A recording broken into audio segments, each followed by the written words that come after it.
जय हिंद दोस्तों। हम सभी हवाई जहाज़ों के हाईजैक के विषय में सुनते आए हैं।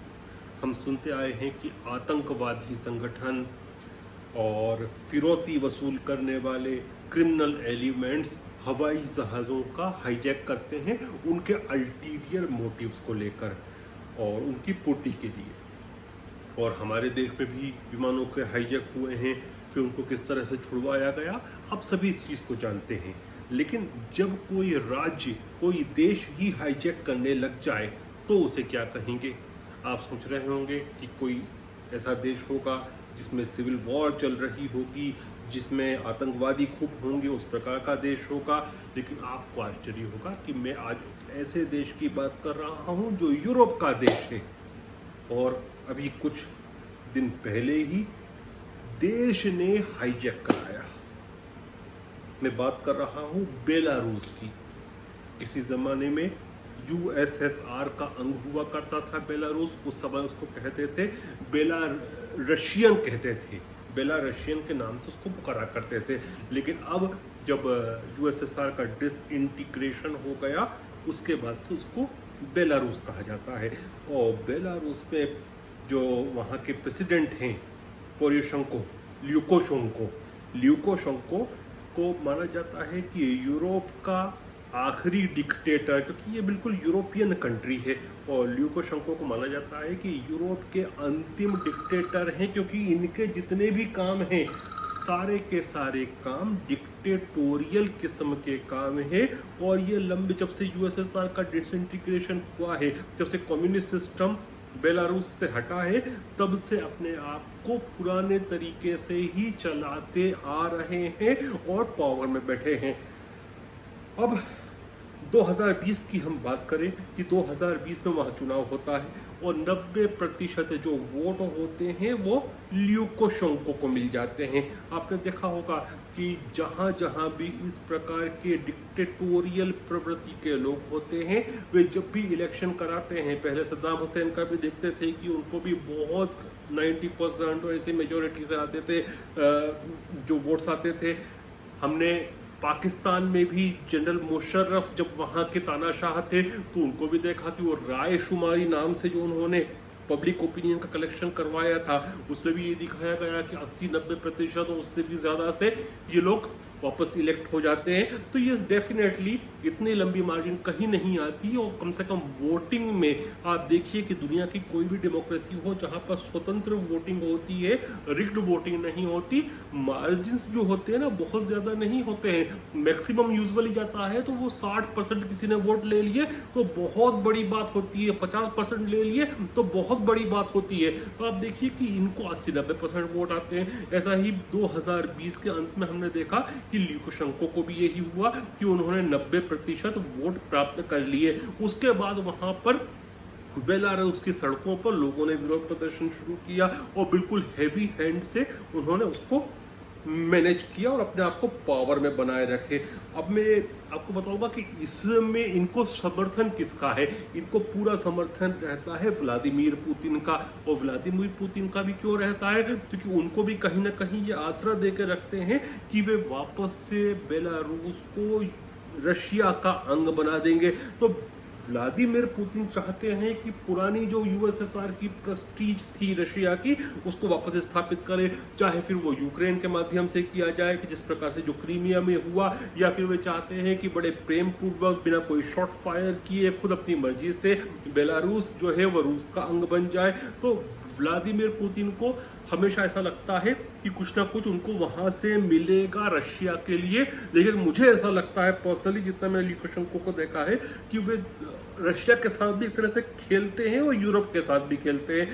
और ल्यूकोशेंको जिनकी हम बात कर रहे हैं, उनके जितने भी डिसेंडेंट्स हैं वो आसपास के बाल्टिक कंट्रीज में या तो चले जाते हैं, लिथुआनिया हुआ और आसपास के जो दूसरे देश हुए, या फिर पोलैंड चले जाते हैं या यूक्रेन चले जाते हैं। यहाँ तक कि 2020 में जो महिला उम्मीदवार थी जो उनको चैलेंज कर रही थी इलेक्शन में, स्वेतलाना, वे भी किसी ऐसी आसपास के देश में है। क्योंकि वहाँ पर जो कानून है जो ल्यूकोशेंको ने बना रखा है, बेलारूस में कि कोई भी एक्सट्रीमिस्ट एक्टिविटी यदि करता हुआ पाया जाता है। अब एक्सट्रीमिस्ट एक्टिविटी किसको कहेंगे?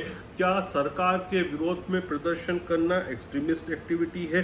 क्या यदि इलेक्शन में रिगिंग की गई है उसके खिलाफ आवाज उठाना एक्सट्रीमिस्ट एक्टिविटी है? लेकिन जो इस प्रकार के डिक्टेटोरियल रेजिम होते हैं ना, उसमें रूल ऑफ लॉ नहीं होता है। उसमें जो डिक्टेटर चाहता है, जो सत्ता चाहती है, वही कानून हो जाता है। तो दलील, वकील, तारीख, ये सब चीजें नहीं होती है।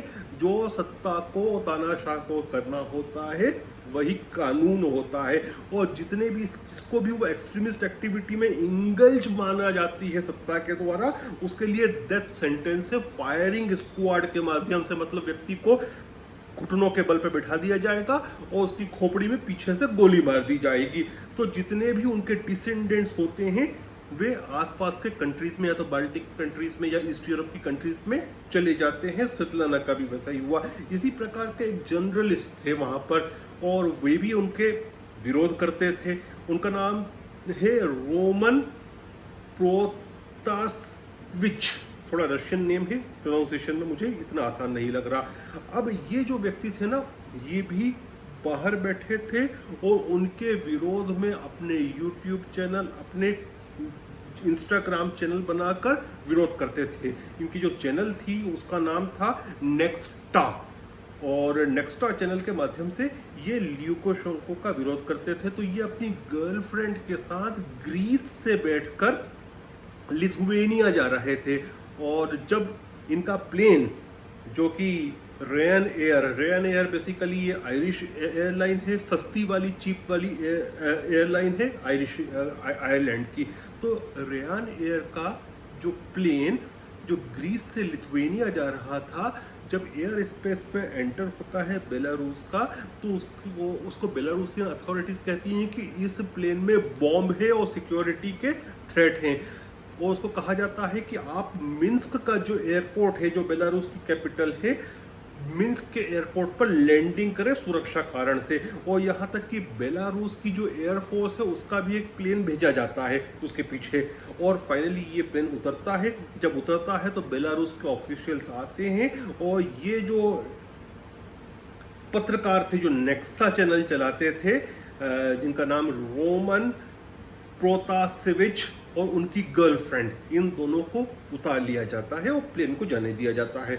अब जब ये होता है तो पूरे यूरोप में हड़कंप मच जाता है, क्योंकि आप सोचिए कि ग्रीस से ये एयरलाइंस से किसकी, आयरलैंड की, जो यूरोपियन यूनियन की कंट्री है, ये फ्लाइट भरती है ग्रीस से, जो यूरोपियन यूनियन की और नेटो की कंट्री है।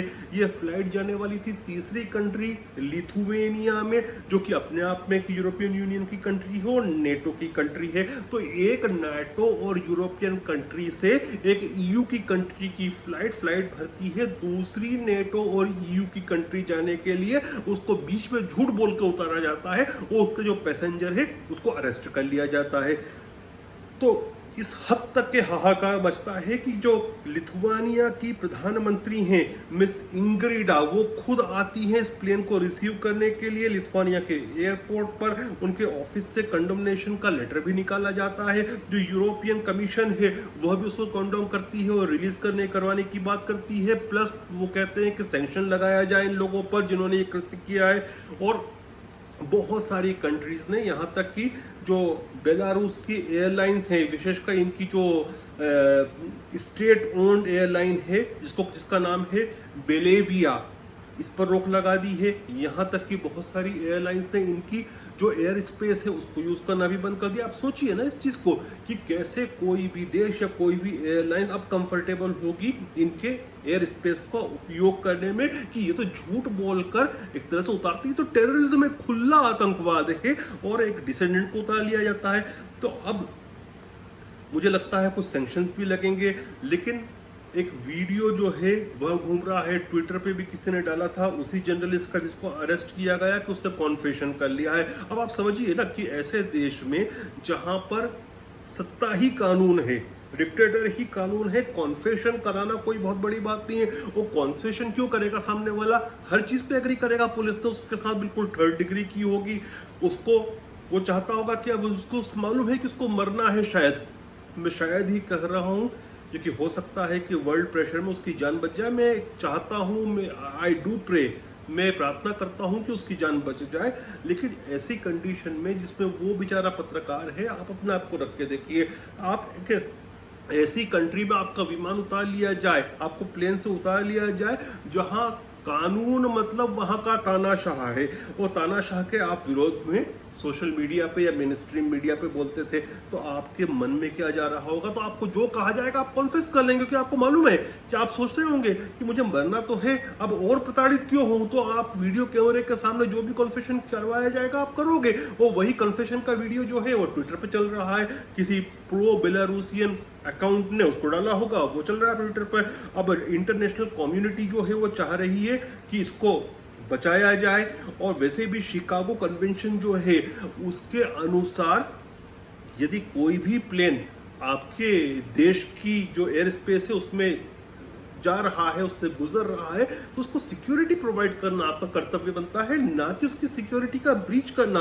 और हमने पहले भी देखा, ऐसा 2014 में भी हुआ था कि मलेशियन एयरलाइन की जो फ्लाइट थी MS-17 वो यूक्रेनियन एयर स्पेस में गिरा दी गई थी। एक रशियन मिसाइल थी, किसने रशियन मिसाइल को चलाया ये एक अलग टॉपिक ऑफ डिस्कशन है। ये अभी भी टॉपिक ऑफ डिस्कशन है कि उस रशियन मिसाइल को फायर किसने किया था, रेबेल्स ने किया था कि यूक्रेनियंस ने किया था कि जो रशिया समर्थक है उन्होंने किया था, जिसने भी किया था। लेकिन एक सिविलियन एयरलाइन को शॉट डाउन किया गया था वर्ष 2014 में।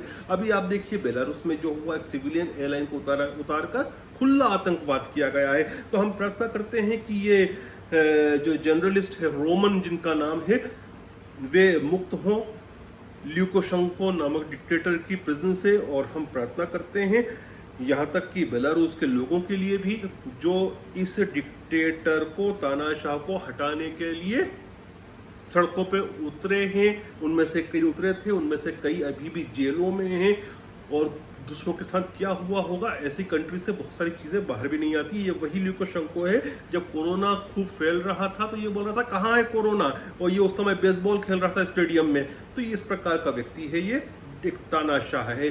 अब मैं जहाँ तक हमारी बात करूँ कि हमने बचपन से पढ़ते आए हैं आखिरी में कि इस पाठ से हमें क्या शिक्षा मिलती है, तो आपको भी मिलनी चाहिए और मुझे भी एक शिक्षा मिलती है। सबसे बड़ी शिक्षा यह है कि मुझे कभी भी चीन नहीं जाना चाहिए, क्योंकि मैं चीन के खिलाफ ओपनली बोलता हूँ। एक डिक्टेटोरियल रेजिम है, मैं इंटरनेशनल वेबसाइट्स पे भी लिखता हूँ चीन के खिलाफ, और नेशनल अखबारों में भी लिखता हूँ, अभी बीच में ऑर्गेनाइजर में भी लिखा था, वीडियोस भी बनाता हूँ। और चीन का कानून कहता है कि कोई फॉरेनर भी फॉरेन लैंड में बैठकर भी यदि चीन के खिलाफ काम करता है तो चीन को अधिकार है उसको अरेस्ट करने का। तो मैं तो अवॉइड करूंगा कि ऐसी कोई एयरलाइन का भी उपयोग करना कि जो चीन के ऊपर से निकलती हो। पता नहीं ये क्या कर सकते हैं। देखिए, जहां लोकतंत्र नहीं होता है, जहां तानाशाही होती है, वहां आप कुछ भी एक्सपेक्ट कर सकते हो। मैं वापस से प्रार्थना करता हूँ, आपसे भी अपील करता हूँ कि इस जर्नलिस्ट के लिए आप सबको प्रार्थना करनी चाहिए, दुनिया को अच्छी होना चाहिए। और इस प्रकार के जो लोग होते हैं जो मानवता का गला घोटते हैं, लोकतंत्र का गला घोटते हैं, वे मानवता के लिए भी खराब है, इस धरती के लिए भी खराब है। जय हिंद, जय भारत।